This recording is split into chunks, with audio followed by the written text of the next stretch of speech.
Good morning, students. Hope you understand the yesterday lecture very well. What type of challenges the OB is helping us to face. Now, in this lecture, we will cover a models of OB. देखिए models क्या होता है models are a framework you can say और a possible explanation why do people behave as they behave at work आप काम में इस जैसा बिहेव कर रहे हैं ऐसा बिहेव क्यों कर रहे हैं उस चीज़ को समझने के लिए हमें मॉडल्स की ज़रूरत पड़ती है ओबी के मॉडल्स जो होते हैं वो आपके you can say it dominate और it effect the decision and the action of the management आपके ओबी के जो ये सारे मॉडल्स हैं like autocratic custodial supportive and collegial ये हमें गाइड करते हैं कि हमें ऑर्गेनाइजेशन में किस तरीके का बिहेव करना है किस तरह का एक्शन मैनेजमेंट ले रहा है क्यों ले रहा है कैसे डिसीजंस वो लेता है ठीक है और यहाँ पर जो मॉडल्स हम यूज़ कर रहे हैं different organization use different model according to their environment जो उसके लिए कंड्यूसिव इन्वायरमेंट हो उस इन्वायरमेंट में जो मॉडल उसके लिए बेटर है कंड्यूसिव है वो मॉडल यूज़ करते हैं we have a 4 model autocratic custodial supportive and collegial model we will cover one by one like autocratic क्या होता है ऑटोक्रेटिक में आप ये कह सकते हो कि ये एक ऐसा मॉडल है जो इंडस्ट्रियल रेवोल्यूशन के टाइम पे बहुत था ठीक है यहाँ पर क्या है it is a based on your power आप पावर के बेसिस में काम लोगों से कराते हैं मीन्स जिस पर्सन के पास पावर है who have a authority they demand work from the employees. It assumes worker can only be extracted by means of pushing them, directing them, the employees.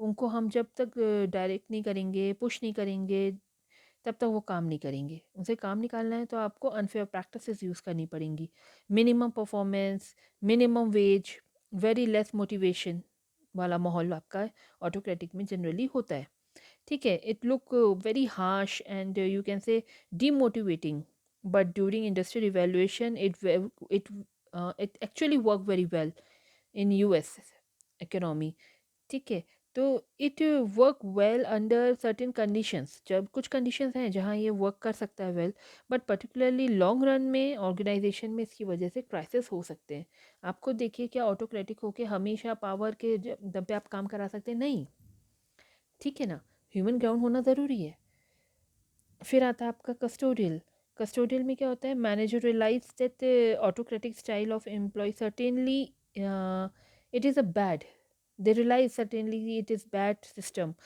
and so people feel with you can say जो employees थे they feel with the frustration aggression और वो अपना aggression जो है अपने strong emotions जो है अपनी फैमिली अपने कोवर्कर्स अपने नेबर्स पे निकालना शुरू कर देते हैं ठीक है तो उस समय क्या हुआ दे थिंक कि to develop a better employ satisfaction they realize कि ऑटोक्रेटिक वर्क नहीं करेगा एम्प्लॉय सेटिस्फैक्शन होना चाहिए उनकी सिक्योरिटी होनी चाहिए they introduce a welfare program to satisfy the security need of the employees क्योंकि सिक्योरिटी नीड ज़रूरी है जब आप सिक्योर फील करेंगे तब आप खुल के काम करना पसंद करते हैं the process in which employer take care of their employees their welfare तो इस तरीके का जो एटमॉस्फेयर होता है तो वो क्या होता है आपका एक तरीके का जैसे पेरेंट्स हमारी केयर करते हैं तो पेरेंटलिज्म कहलाता है पेरेंट्स की तरह हमारी जो एम्प्लॉयर है वो अपने एम्प्लॉयज़ की केयर करता है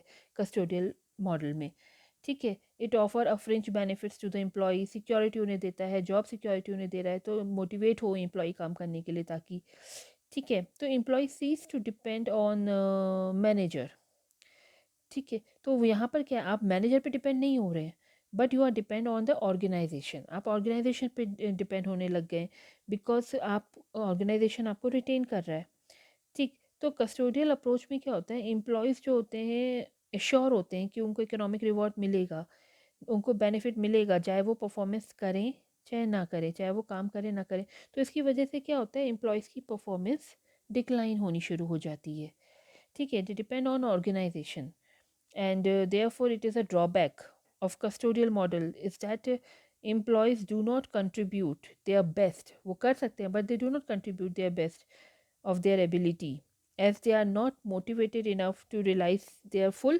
potential, you can say.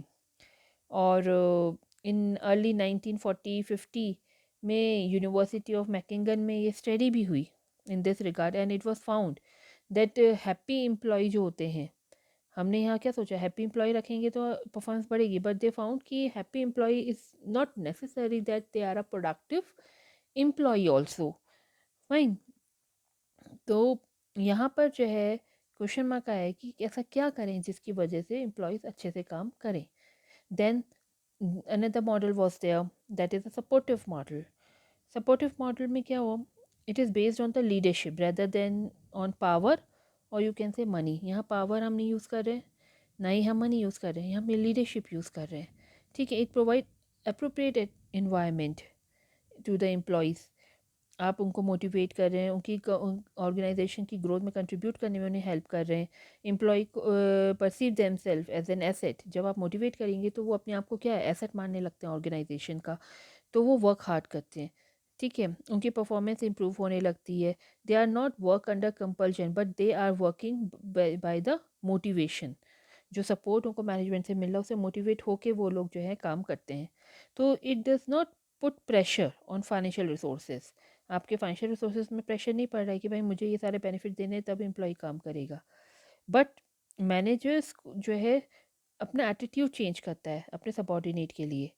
ठीक है, उनसे इंटरेक्ट करता है, उनकी प्रॉब्लम को समझता है, उनको हेल्प करता है उस प्रॉब्लम से बाहर आने के लिए। They work out together to find the solution, and this model is very effective to the lower level employees. जब उनकी नीड सेटिस्फाई होती है लोअर लेवल की, ठीक है, उनकी परफॉर्मेंस की तारीफ़ होती है, उनको आप सही से गाइड कर रहे हैं, उनकी प्रॉब्लम सॉल्व कर रहे हैं, तो वो बहुत अच्छे से काम करते हैं।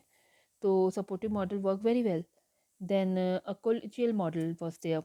It is the extension of your supportive model. उसका extension है ये। इसमें क्या होता है collegial model में कि ग्रुप ऑफ पर्सन जो होते हैं वो एक कॉमन पर्पस के लिए, कॉमन गोल के लिए काम करते हैं। मैनेजर जो है एड्रेस नहीं करता अपने आप को एज अ बॉस, काम नहीं कर रहा है।